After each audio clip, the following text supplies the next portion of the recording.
Bien amigos, quiero ahora hablaros de Ragnar Lothbrok, su historia y hazañas. Y sí, seguro que algún perspicaz oyente se ha percatado de que Ragnar Lothbrok es el de Vikingos, sí, el de la serie. Pues de este personaje vamos a hablar, porque realmente existió. Ragnar Lothbrok, o Labrok, existió, pero su vida fue adaptada por y para la mitología. Casi todo lo que sabemos de él lo conocemos, como de otros héroes vikingos, por las sagas islandesas. La palabra saga en islandés significa lo dicho, lo contado.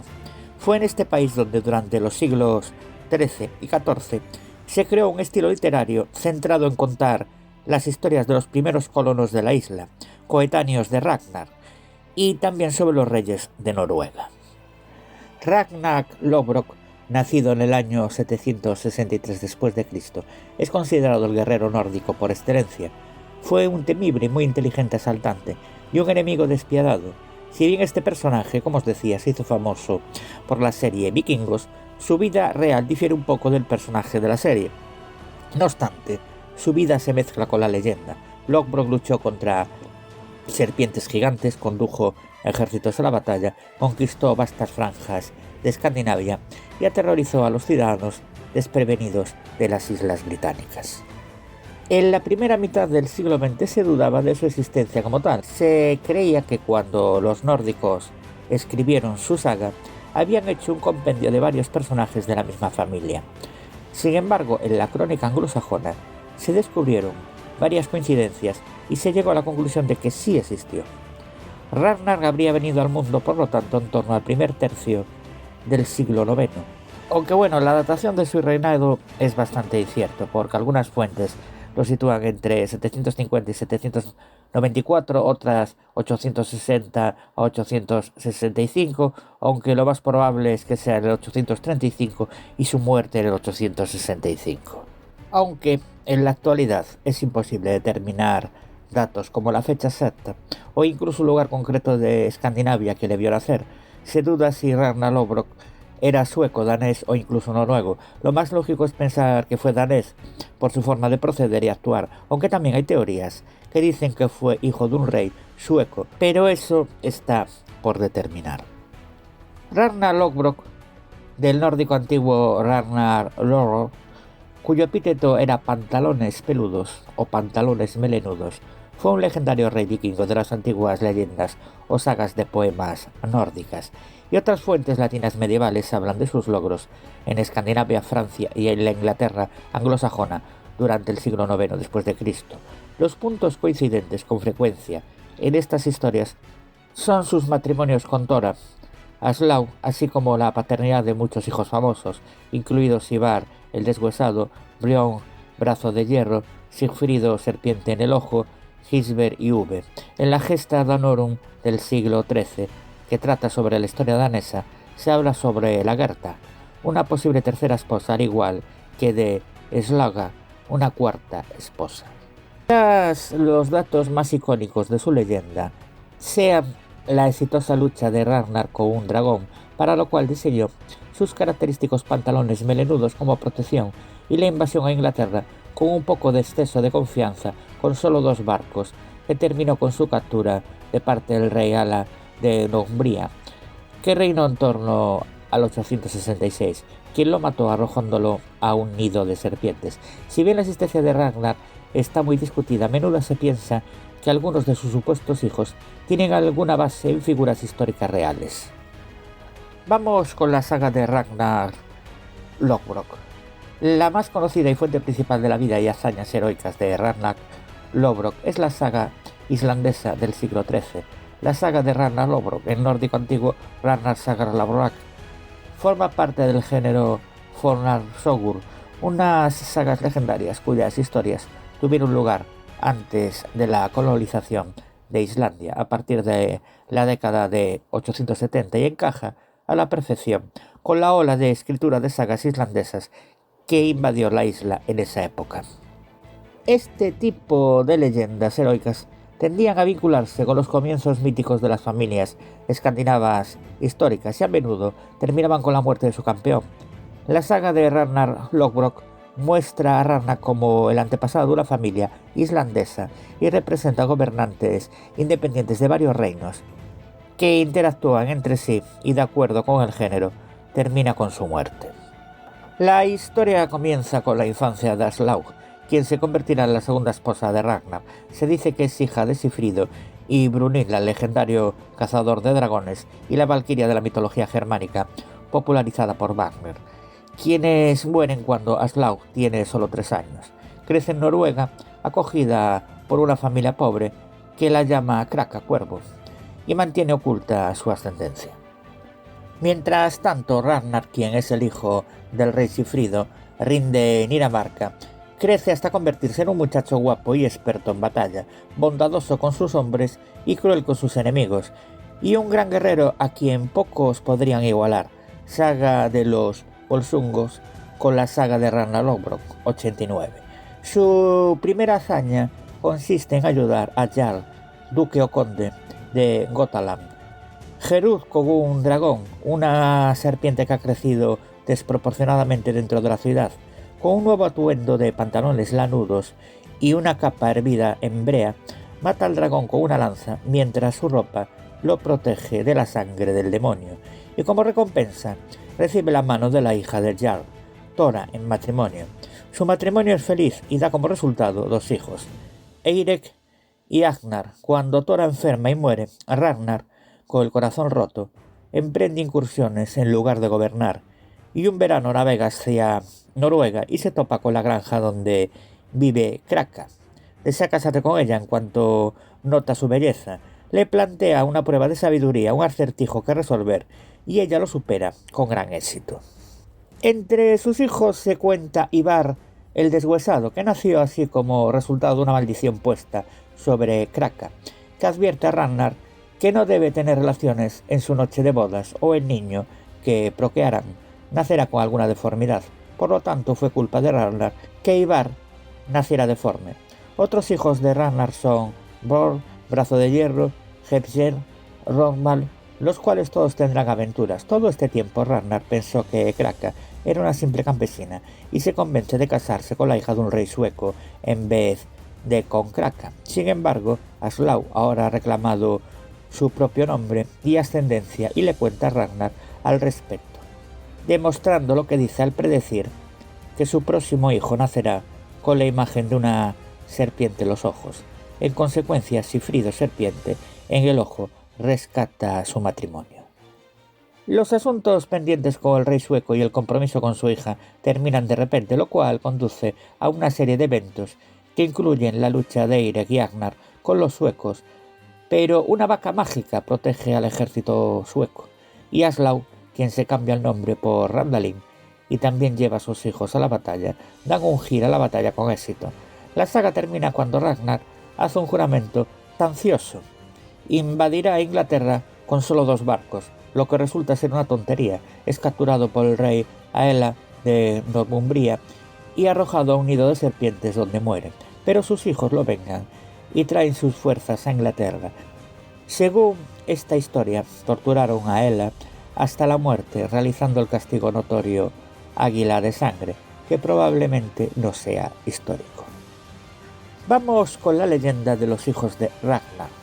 Siguiendo de inmediato con la historia anterior, en algún momento entre finales del siglo XIII y principios del siglo XIV, y de nuevo en Islandia, se escribió la leyenda de los hijos de Ragnar, Ragnarssona Batr. Se creó como una mejora de la saga de Ragnar Lothbrok y representa un imperio vikingo más grande que se extiende hasta Noruega, Inglaterra y el Báltico. Desde el principio se dice que Ragnar es el hijo del rey Hrim, que tenía territorios en Suecia y Dinamarca, los cuales Ragnar gobernó después de la muerte de su padre, y en los últimos párrafos se muestra a sus hijos gobernando varios reinos a lo largo de Inglaterra, partes de Dinamarca, Alemania, el Báltico, Suecia y Noruega.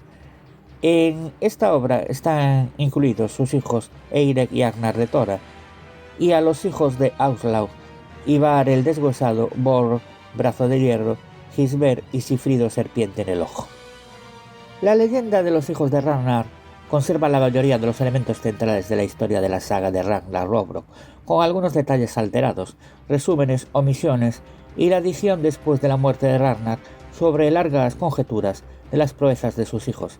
Además, el propio Ragnar se muestra como gobernante de múltiples reinos y como un señor supremo bueno y justo con sus reyes tributarios.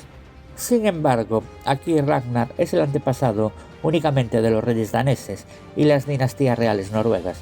Es curioso que sea un trabajo producido por un islandés, ya que Islandia queda fuera del asunto por completo. Bien amigos, y ahora pasamos a los ataques.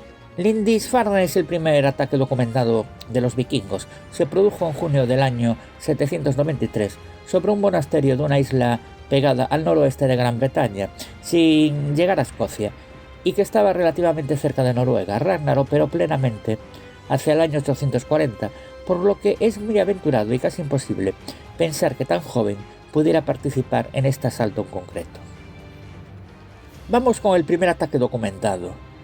Es en el siguiente capítulo de la vida de Ragnar cuando leyenda e historia se unen, y es que ya fuera por la envidia hacia sus hijos o por la sed de sangre y riquezas, este monarca dirigió sus barcos hacia el sur en una serie de ataques que han quedado documentados de forma oficial en la historia.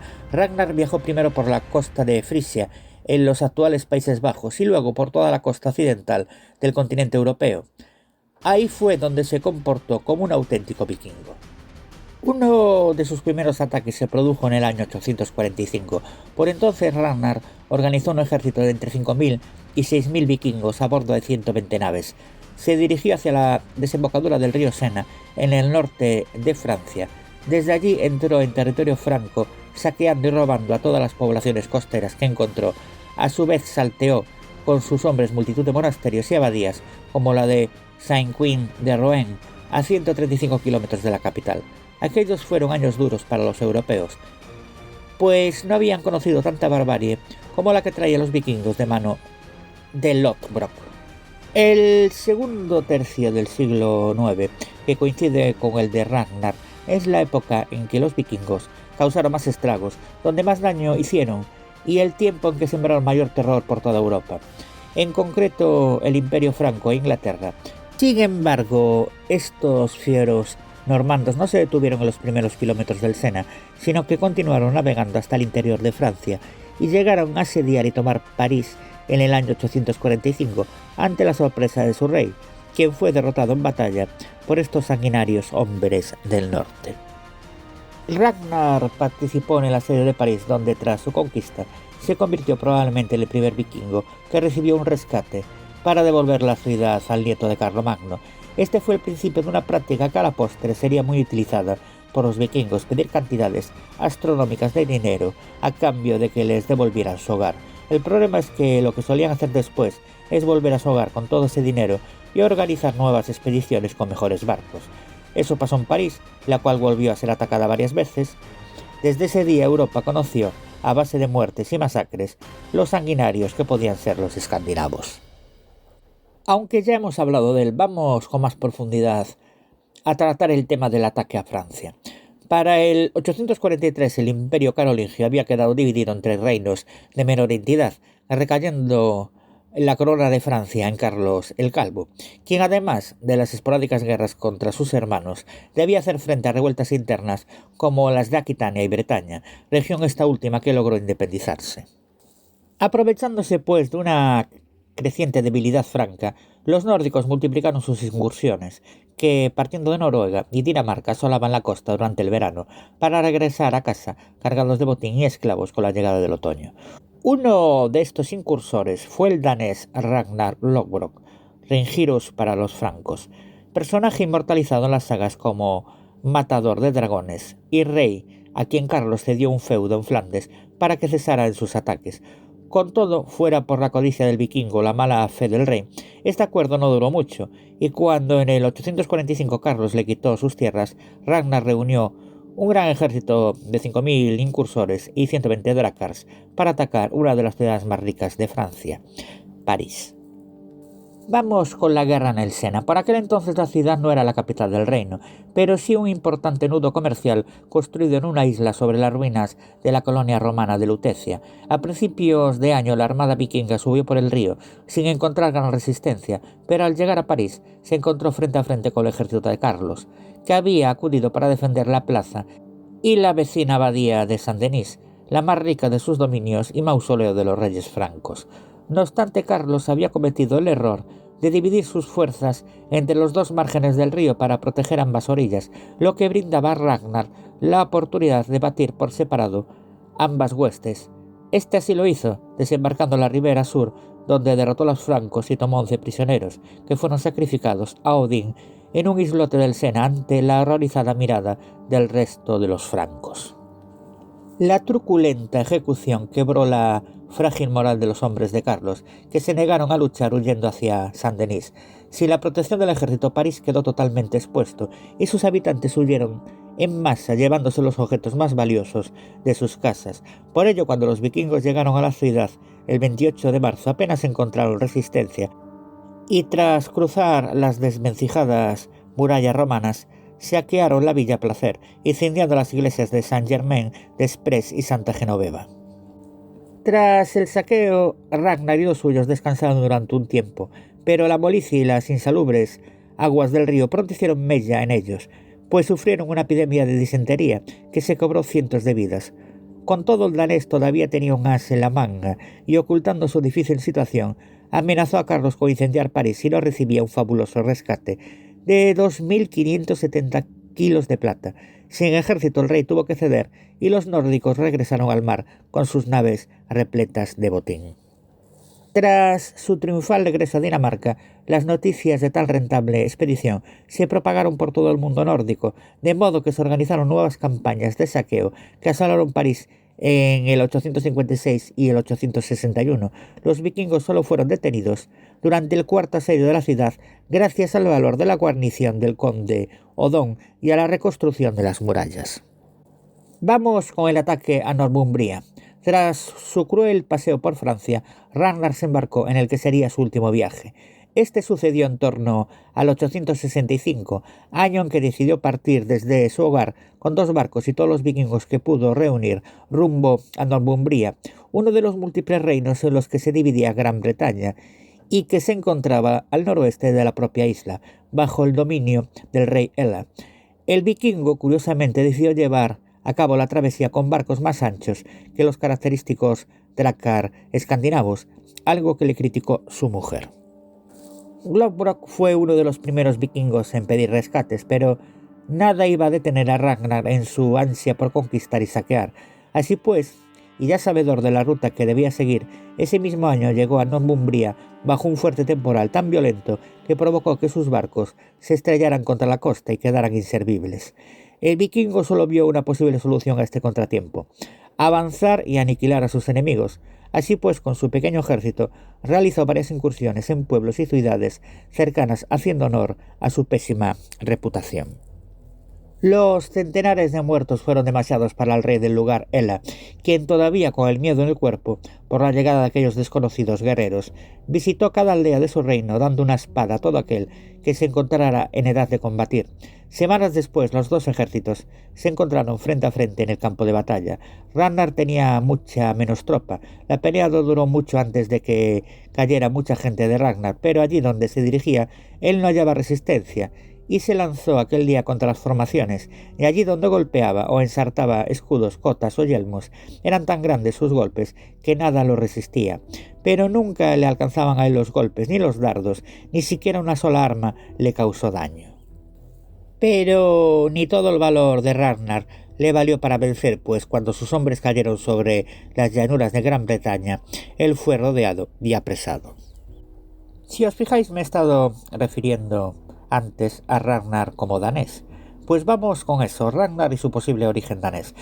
Con todo, la toma de ciudades a base de hacha y escudo para luego pedir un cuantioso rescate no era una práctica llevada a cabo de forma usual por la mayoría de los hombres del norte. Lo normal era que atacaran y se retiraran, pero en aquella época había, por así decirlo, varios tipos de vikingos. Estaban, por ejemplo, los noruegos, que iban cada uno por su lado, atacando los asentamientos de las costas. Sin embargo, de todos los territorios escandinavos había uno que destacó, debido a que sus nobles optaban por organizar grandes ejércitos sedientos de conquista. Las de los daneses eran expediciones más ambiciosas, que llegaron incluso hasta el corazón del Imperio Franco, donde atacaron y tomaron ciudades por las que luego pidieron un rescate. Ellos tenían en la cabeza más un ideal de conquista que de tener botín directo y de forma rápida. Esto provoca que a día de hoy expertos como Víctor Álvarez, autor de Los vikingos, crónica de una aventura, señalen que este monarca nórdico podría haber nacido en Dinamarca. Yo a Ragnar Lothbrok lo enmarco dentro de los vikingos daneses. No quiere decir que lo fuera, porque no hay constancia de ello, pero por la forma de actuar a lo largo de su vida, le acerca más a este pueblo. Vamos con la muerte y el fin de un héroe, Ragnar Lothbrok. Una vez cautivo, el rey Ela no tuvo piedad con Ragnar y acabó con su vida lanzándolo a un pozo de serpientes. Según las sagas irlandesas, antes de morir entre insufribles dolores, el vikingo dijo a gritos que sus hijos le vengarían con la siguiente estrofa: los cochinillos, sus hijos, gruñirán si supieran la desgracia del jabalí. Me sobreviene un terrible mal, las serpientes me perforan con sus fauces y muerden con crueldad. Me han succionado la sangre, ahora moriré junto a las bestias, pronto seré un cadáver. Realmente, mis queridos amigos y oyentes de Ceniza da Morte Podcast, no andaba muy desencaminado el monarca, pues al conocer la trágica muerte de su padre, sus hijos tomaron varios barcos y asolaron Northumbria hasta vencer y apresar a Ela. 2 años después de fallecer, sus hijos sometieron a este monarca a una tortura vikinga llamada el águila de sangre. Cuando tenían a la víctima inmovilizada, le pegaban un hachazo en el costado.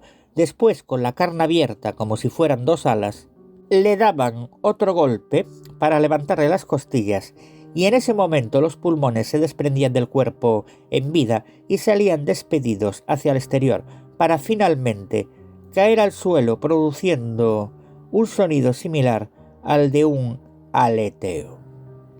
Y esta, mis queridos amigos, es la historia y hazañas de Ragnar Lothbrok.